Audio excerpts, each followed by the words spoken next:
My name is Michelle Symes, and I have been asked by Citizens Against Strip Mining to give this presentation tonight.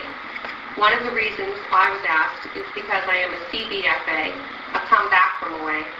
I am a proud born and raised Cape Brettoner from the Sydney and Westman areas. My family, which includes my husband, my 3 children, who are 11, 9, and 7 years old, moved here to beautiful Boularderie Island about 3.5 years ago from HRM.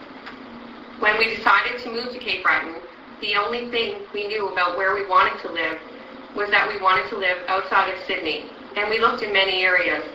But because we immediately fell in love with Boularderie, the scenery, the peacefulness, and most importantly, the people and the community, we settled here. This is our home, and this is where we want to be. It was about a year after we moved that we heard talk about strip mining starting up. We went to all the public meetings and truly did not believe, after all we'd heard, the facts and the opposition from residents, that it would happen. Sadly, we were wrong. Government chose to ignore the voters, and strip mining began.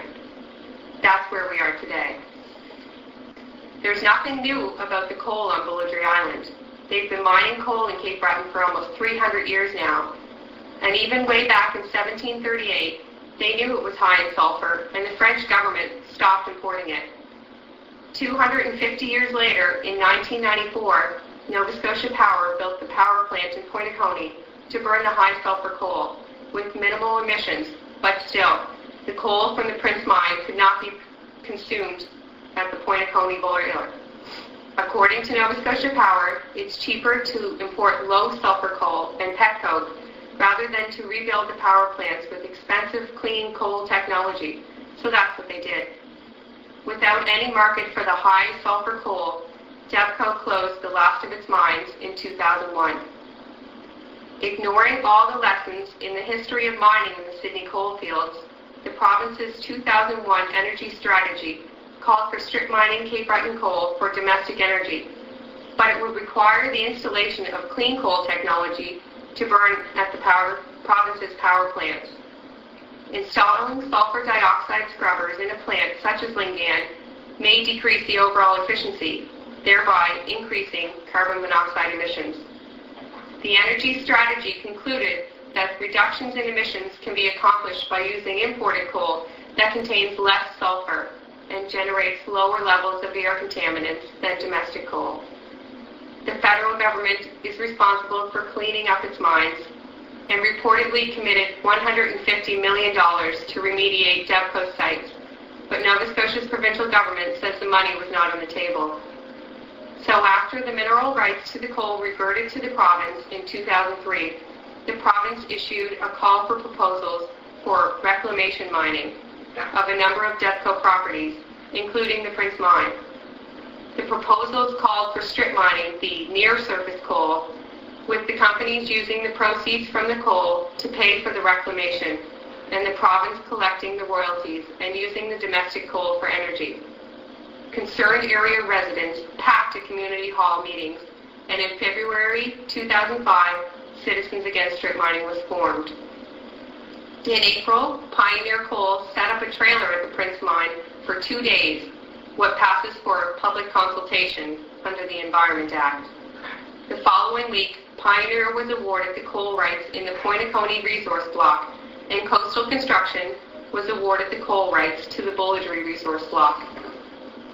In the first step of the environmental assessment process, Pioneer Coal submitted an application for approval of a surface coal mine and reclamation project at the Prince Mine. The project consists of strip mining 1.5 million tons of near-surface coal over a 7-year period from 85 hectares of coastal woodlands and wetlands, and includes eventual reclamation of DevCo's Prince Mine property. Part of the project site is Nova Scotia Crown land, Nova Scotia Power, and private homes that they plan to high-wall mine under. Under the Environment Act, the public was allowed 2 weeks to review the documents and submit their input that gets buried in a filing cabinet somewhere. Hundreds of area residents protested in rallies and parades of concern, and 76% opposed strip mining in a municipal survey. The Environment Minister decided he required more information on the flora and fauna and wetlands that Pioneer Coal said did not exist, and commissioned a study on the cumulative environmental effects of surface coal mines in CBRM. On July 14, 2005, Pointe-Coupé's MLA Cecil Clark held a public meeting at Sydney Mines where Natural Resources Minister Don Jones told the crowd that no is not an option.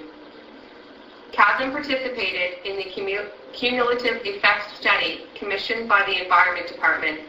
Among other things, the study found that our water supply could be at risk from lowering of the water table and water quality changes.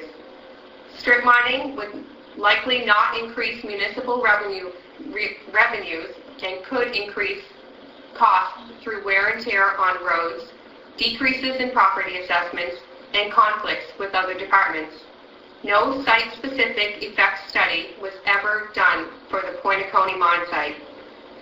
As a result of the recommendations of the cumulative effects study, the government issued new rules for strip mining that include applications must demonstrate that the appropriate public consultation has occurred. A community liaison committee will be required. An evaluation of potential for cumulative environmental impacts will be required.